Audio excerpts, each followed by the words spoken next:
Hi guys, it's Ed Briggs, and I'm recording this video to kind of help you guys get a better understanding of what's expected for the Week 7 discussion. The reason I'm doing this is because Week 7 is a fairly involved discussion, and I also think it's a very important lesson. One of the key things that we all need to consider is that healthcare delivery has a much broader impact on the overall economy, and we need to start thinking about how healthcare delivery impacts the economy and how changing healthcare in any way, shape, or form will directly impact on the economy and expenditures. So for this discussion, the first thing we need to identify is the gross domestic product. And the gross domestic product is defined as the total value of goods produced and services provided in a country in 1 year. So we need to identify what the GDP is for the United States for 2015 or 2014. Then we need to identify what portion of the GDP is directly related to healthcare expenditures. And that means the total portion of the gross domestic product that is associated with the delivery of healthcare services. And that could be making of the products. So the stethoscopes you wear, the medications you give the patient, the cleaning of the beds and linen, housekeeping services, lab test kits, all of that feeds into healthcare expenditure portion of the GDP. So how much of the national GDP is associated with healthcare delivery? And then finally identify what part of that healthcare expenditure the federal government pays for. So how much of the healthcare GDP is associated with programs like Medicare, Medicaid, the low-income pool funding, grants, and loans? So how much does the federal government spend on healthcare delivery every year? So this gives us an idea how big healthcare delivery makes up the federal budget. Then the next thing we want to do is imagine that you are a senator or a legislator, and you've been tasked with balancing the federal budget. And one of the things we need to do is to decrease expenditures on healthcare delivery to help balance the budget. So you want to eliminate a program or a covered service within healthcare expenditures to bring the budget better in line. So you need to eliminate something, whether it's a program like Medicare, Medicaid, or eliminate a covered service like a particular kind of surgery or a particular medication being covered to help bring the budget more in line. So you're going to decrease United States healthcare expenditures by eliminating a program or service. I'm going to give you an example, and this is a rather ridiculous example, but it's an example. So let's say I want to stop paying for hemoglobin A1C testing.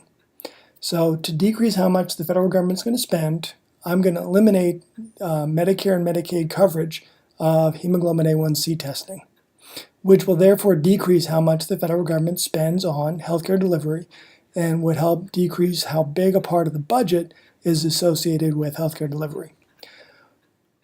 But then I also want to think about when I do that, when I eliminate hemoglobin A1C testing, how is that going to impact on the overall economy?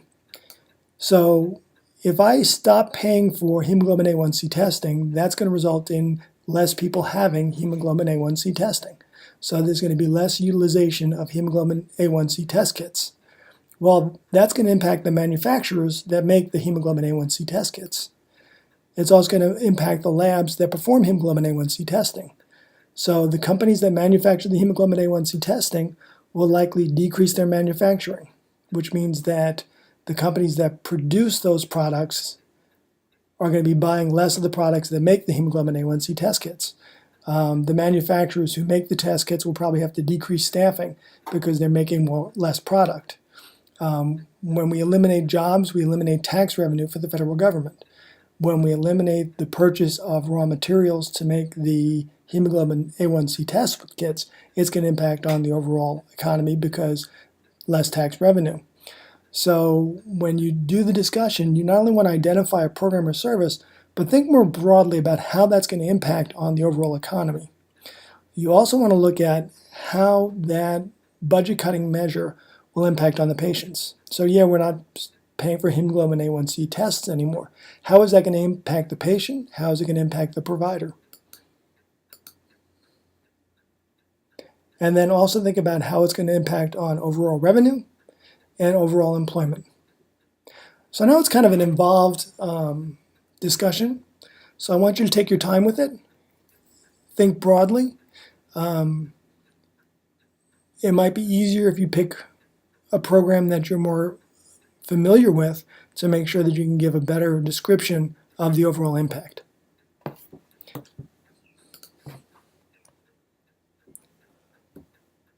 So again, you want to identify what part of the U.S. GDP is associated with healthcare delivery.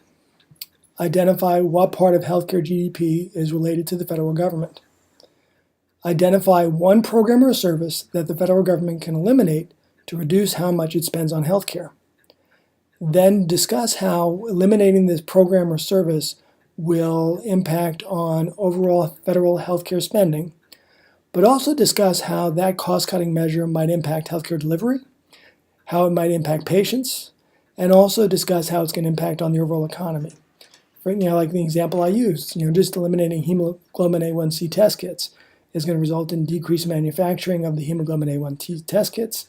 So the raw materials used to make those test kits won't be bought. So that's going to impact on tax revenue. That's going to impact on jobs. So think more globally and have fun with it. Be creative.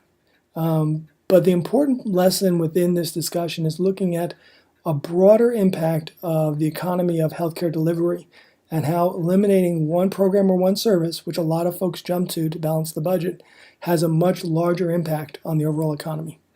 I look forward to reading your discussions.